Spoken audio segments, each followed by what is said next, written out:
teman saya nanya, "Lah bro, kalau gitu gimana tuh waktu itu nyokap lu ngomel gak waktu lu bilang mau berhenti kuliah gitu ya?" Karena saya 1 semester, terus saya memutuskan untuk berhenti kuliah. Ya, jadi saya bilang sama mama saya begini, "Mam, ini kan ada kalkulus di sekolah. Kalkulus itu aku nggak bisa. Susahnya luar biasa. Terus gurunya juga, ya kalau dulu saya bilang gurunya dablek gitu ya. Saya memang ini ya. Soalnya hampir lebih dari 70% orang nilainya itu di bawah 5.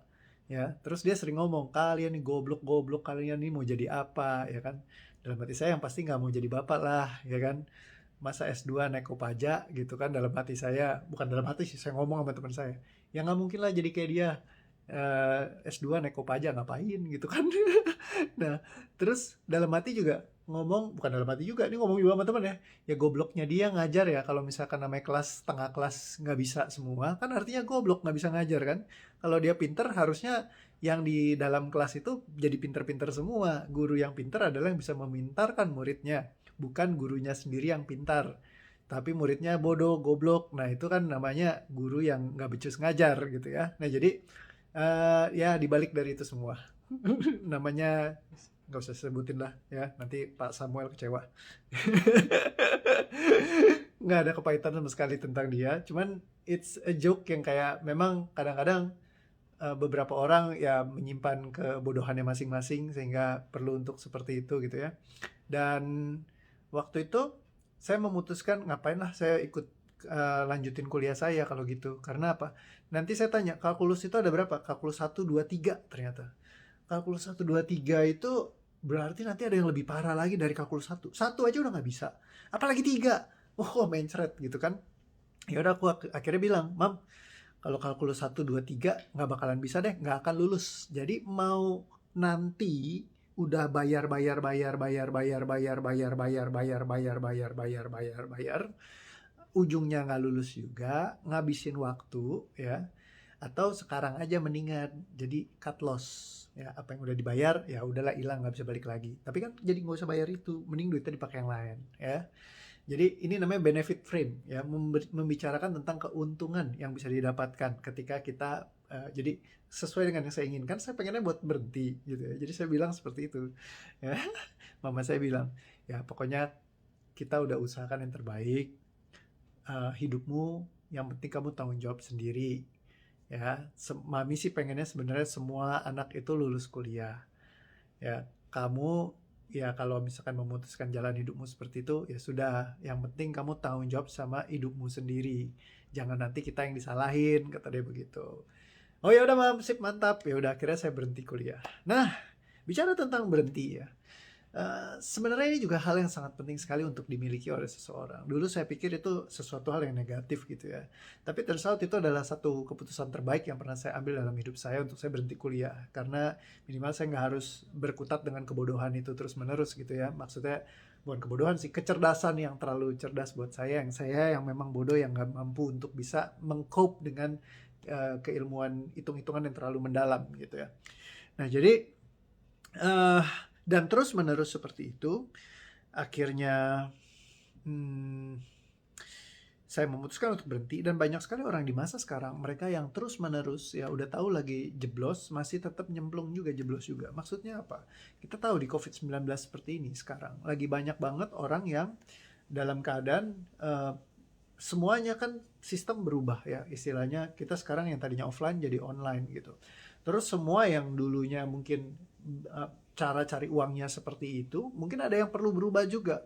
Nah, kalau seseorang nggak bisa beradaptasi, mereka nggak bisa cut loss, ibaratnya gini, dari dulu nih, ya gua kan udah bangun taman pariwisata misalnya ya kan, udah bikin segala macam, udah investasi begini begitu, masa gua harus berhentiin gitu? Ya namanya PSBB ditutup, ya mau gimana lagi kan nggak bisa dilanjutkan gitu. Nah, tapi kalau misalkan kayak nggak mau berubah, ya akan seperti itu terus. Misalnya kayak contoh teman saya yang pelatih fitness gitu ya, PT gitu. Ya mau nggak mau harus belajar untuk online gitu. Tapi kalau dia bilangnya nggak mau lah, harusnya tuh ya pakai mesin gini, harus datang langsung ketemu sama orangnya. Lah ya semua orang PSBB kan nggak bisa. Ya, kan? Tapi passion gua kan di situ ya, passion ya oke lah, passion passion Ya kemarin ada yang tulis tuh passion mah pret kata dia gitu ya, tai. Yang apa papa gue bilang passion itu tai kata dia. Ya banyak orang terjebak dengan passion gitu ya. Kalimat passion itu yang kayak seharusnya harus semua yang gue suka, gue suka, gue suka, gue suka. Well actually justru itu yang paling banyak membunuh orang di masa sekarang ini karena millennials banyak banget yang mau ngotot sama passionnya mereka. Ya tapi passionnya itu memang passion yang bikin mereka justru bukan yang makin bertumbuh malah makin mereka terjerumus. Misalkan contoh passionnya adalah main basket misalnya. Zaman sekarang main basket lagi corona begini nggak ada yang main basket gitu kan. Kalau nggak mau melakukan perubahan, nggak mau bertransformasi dan mau terus-terusan ya ngotot passion gue basket ya gue basket ya ya selamat deh gitu ya. Namanya di masa seperti sekarang ya perlu untuk kita cut loss gitu. Ibaratnya misalkan dari dulu emang kita udah mendalami banget basketnya gitu ya. Tapi basket ya jadi hobi bukan sebagai mata pencaharian di Indonesia ya. Kalau di luar negeri mungkin bisa masuk NBA segala macam. Tapi begitu kena corona juga sekarang lagi pada berhenti semua. Ya kita harus realistis dalam melihat realita yang ada gitu. Ya, dinosaurus punah kenapa? Bukan karena mereka tidak kuat, bukan karena mereka tidak luar biasa, tapi mereka punah karena mereka tidak bisa beradaptasi.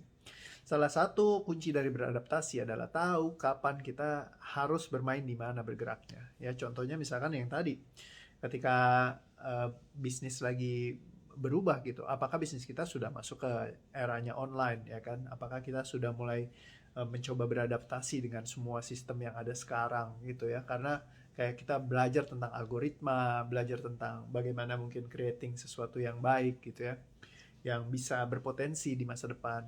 Ya, dibandingkan kalau misalkan ya kita masih pakai cara lama ngotot, ya itu susah juga, ya kan?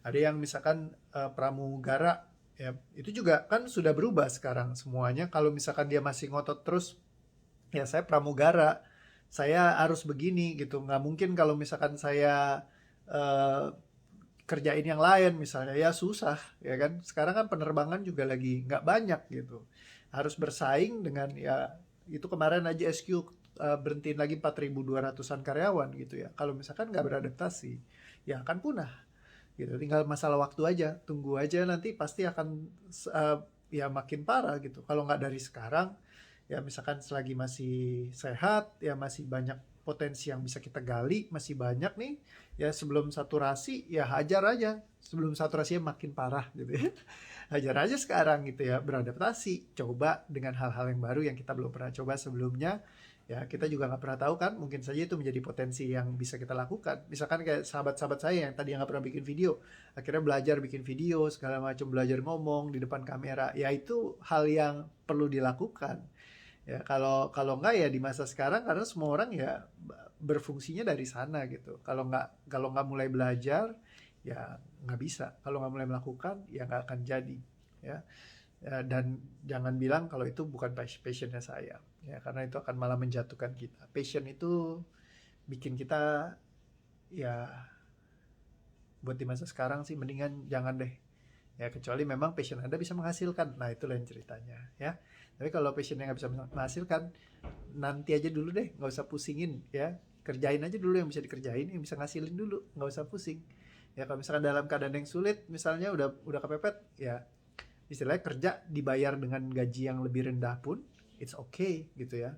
Ya nggak usah mengharapkan seperti dulu. Ada sahabat saya yang eh, dia waktu itu pernah digaji sampai 10 jutaan ya pas lagi sebelum corona gitu ya terus minta gaji terus segitu gitu sedangkan job desk yang dia biasa umumnya itu orang hargai sekitar 6,5 ya 6,5an pas ditawarin 6,57 juta dia nggak mau karena udah pernah ngerasain gaji yang 10 juta nah jadi kayak merasa ya gue butuhnya segitu 10 juta gitu akhirnya hampir 1 tahun udah nganggur saya terakhir kontekan sama dia masih belum dapat pekerjaan juga gitu. Nah ya kalau dia mau ngotot dengan itu ya susah gitu. Istilahnya kita perlu untuk melakukan sebuah transformasi, transisi perubahan.